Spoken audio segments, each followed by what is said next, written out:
The morning Daniel Carter walked into the towering glass headquarters of Ashford Technologies, nobody noticed him.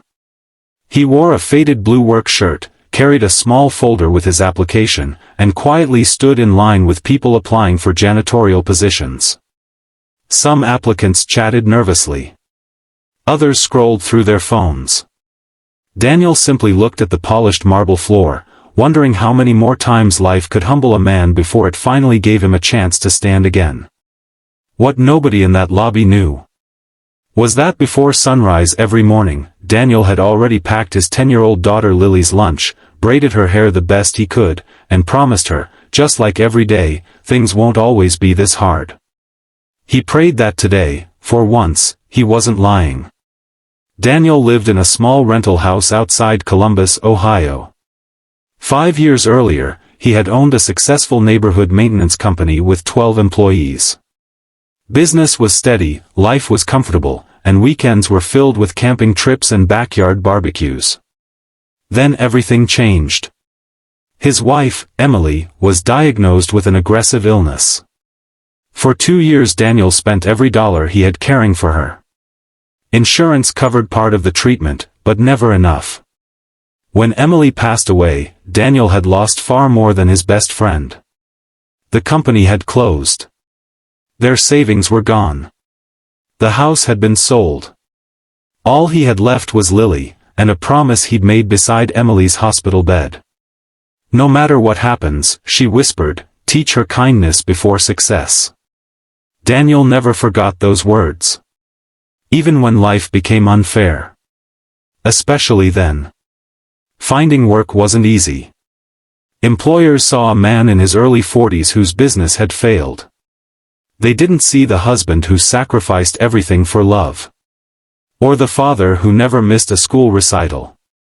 Or the man who quietly volunteered every Saturday fixing broken bicycles for neighborhood kids. Eventually, Daniel stopped applying for management jobs. He applied for whatever would pay the bills. Warehouse worker. Night stalker. Cleaner. Janitor. There was no shame in honest work. Only responsibility. Ashford Technologies had recently announced a large expansion. Hundreds of new employees would be hired, including maintenance staff. Daniel arrived 30 minutes early. As applicants waited, one nervous young man accidentally spilled his coffee across the waiting room floor. People groaned. Someone laughed. The young man looked embarrassed. Without saying a word, Daniel borrowed paper towels from the receptionist. It's okay, he smiled. Accidents happen. Within moments the floor was spotless. The receptionist thanked him. Daniel shrugged. Figured someone had to clean it eventually. Several floors above the lobby, Billionaire CEO Jonathan Ashford prepared for another long day. His assistant reviewed meetings while security cameras quietly displayed different areas of the building. One camera showed the lobby. Jonathan wasn't watching until something unusual caught his eye. An applicant. Cleaning a mess before even getting hired. He smiled. Interesting. Interviews began. When Daniel entered the hiring office, the supervisor barely looked up. Mr. Carter? Yes, sir. You understand this is an entry-level janitorial position. I do. The pay isn't great. I understand. The work can be physically demanding. Daniel smiled gently. So is raising a fifth grader. The supervisor chuckled despite himself. Then he asked the routine questions. Why do you want this job? Daniel answered honestly. I need stable work. But more than that, I believe every workplace deserves someone who takes pride in caring for it. The supervisor nodded politely. Then noticed something unusual on Daniel's resume. You owned Carter Property Services? Yes. What happened? Daniel could have blamed the economy. Or bad luck. Instead he quietly answered. My wife became sick. Some things are more important than business. There was silence. The supervisor simply wrote a note. Later that afternoon, Jonathan Ashford reviewed hiring summaries. One application stopped him. Daniel Carter. The name felt strangely familiar. Very familiar. He leaned back. Closed his eyes. Then, like sunlight breaking through clouds, he remembered. 26 years earlier. A snowy highway. A broken-down pickup truck. And a frightened 19-year-old college student. Himself. Back then, Jonathan wasn't wealthy. His father had recently passed away. Money was tight. He was driving home after failing an important scholarship interview when his truck slid into a ditch during a snowstorm. Cars passed. Nobody stopped. Except one old maintenance truck.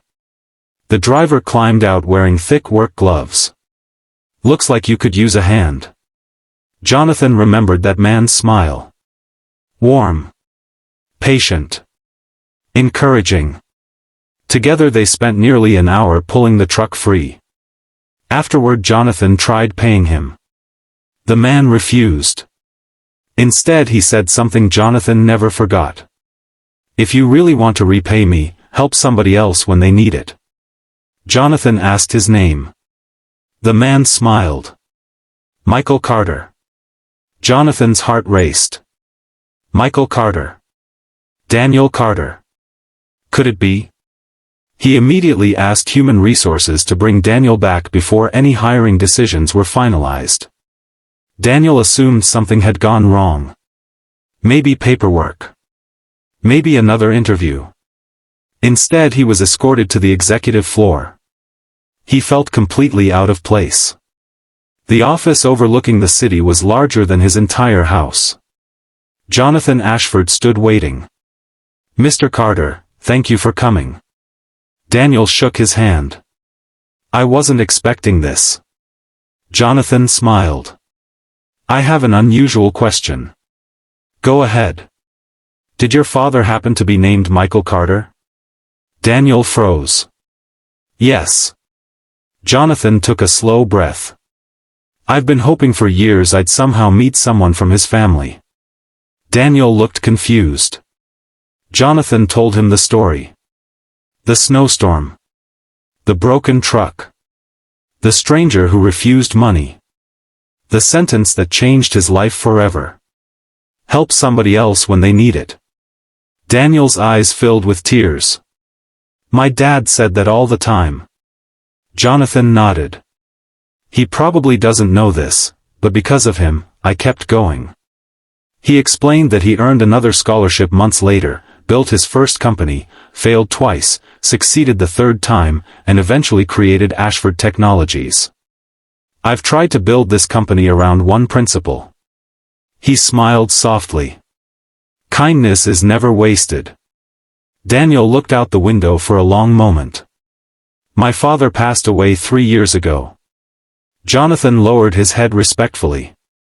"I'm sorry." He would have been amazed to hear this. Jonathan replied quietly. "I think he already knew." Daniel expected gratitude. Maybe a handshake. Instead Jonathan surprised him. "I watched you this morning." Daniel looked puzzled. "You cleaned someone else's coffee without anyone asking." Daniel laughed softly. "It needed cleaning." "Exactly." Jonathan leaned forward. "Your father taught kindness. You practiced it." Jonathan opened Daniel's application again. "You applied to be a janitor." "Yes. But applications don't always reveal where people belong." He slid another folder across the desk. Inside was an offer. Facilities Operations Coordinator. A management position overseeing maintenance teams. Salary nearly double what Daniel expected. Health insurance. Retirement benefits. Flexible hours for Lily. Daniel stared silently. There must be some mistake. Jonathan smiled. "No mistake. You've already managed people before. Years ago."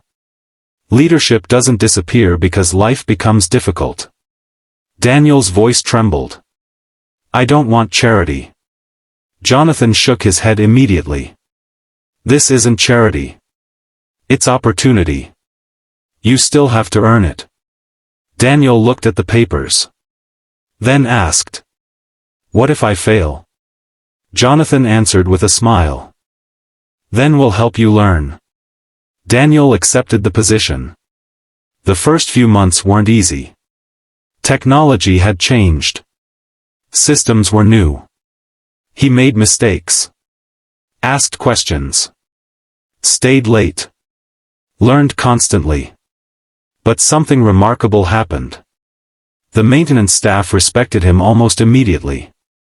Not because of his title. Because he worked beside them. If someone stayed late cleaning after an event, Daniel stayed too. If equipment broke, he grabbed tools first.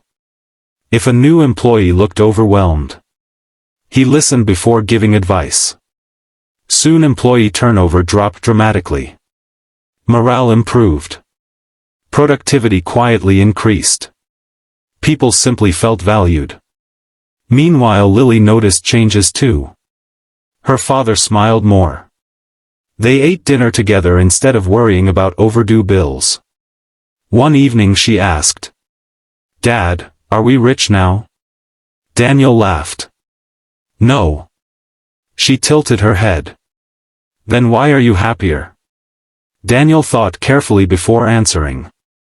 Because someone believed in me before I believed in myself again. Months later, Ashford Technologies celebrated its annual employee appreciation event. Hundreds gathered in the auditorium. Jonathan Ashford stepped onto the stage. Instead of discussing profits or expansion, he told a story. Not about billion-dollar deals. Not about investors. About a snowstorm. A stranger. And kindness. He invited Daniel onto the stage. Confused applause filled the room. Jonathan looked at the audience. People often ask what the greatest investment I ever made was. He smiled toward Daniel. It wasn't a company. It wasn't a product. It was believing that one act of kindness can echo across generations. He pointed gently toward Daniel. His father once helped a scared young man on the side of the road. He asked for nothing in return. Today, because of that lesson, Daniel helps hundreds of employees every single week. The return on kindness isn't measured in dollars. It's measured in people. The auditorium rose into a standing ovation. Daniel wasn't applauded because he'd overcome hardship. He was applauded because he had never allowed hardship to take away his compassion. That evening, Daniel and Lily visited Michael Carter's grave. Lily placed fresh flowers beside the headstone. Daniel smiled. You remember what Grandpa always said? She nodded immediately. Help somebody else when they need it. Daniel looked toward the sunset. You were right, Dad. Kindness finds its way home. Years later, new employees at Ashford Technologies often heard stories about Daniel Carter. Not because he had once applied to be a janitor, but because every new hire received the same welcome. On their first day, Daniel personally greeted them.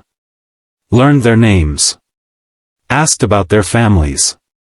And reminded them of something written on a simple plaque hanging outside his office. It didn't mention success. Or wealth. Or titles. It simply read. The smallest act of kindness may become someone else's greatest turning point. You may never see where it leads, but do it anyway. No one who read those words knew they had begun decades earlier on a snowy roadside with one man who chose to stop for a stranger. And because kindness had traveled from one generation to another, an exhausted single father who expected nothing more than a janitor's job discovered something far greater than a paycheck. He discovered that character has a way of introducing itself long before a resume ever can. Sometimes the world notices. Sometimes it doesn't. But kindness is never truly invisible. It waits patiently, often for years, until the moment it changes a life, sometimes the very life that first set it in motion. And that is why every act of compassion matters. Because we never know which small moment today will become someone else's hope tomorrow.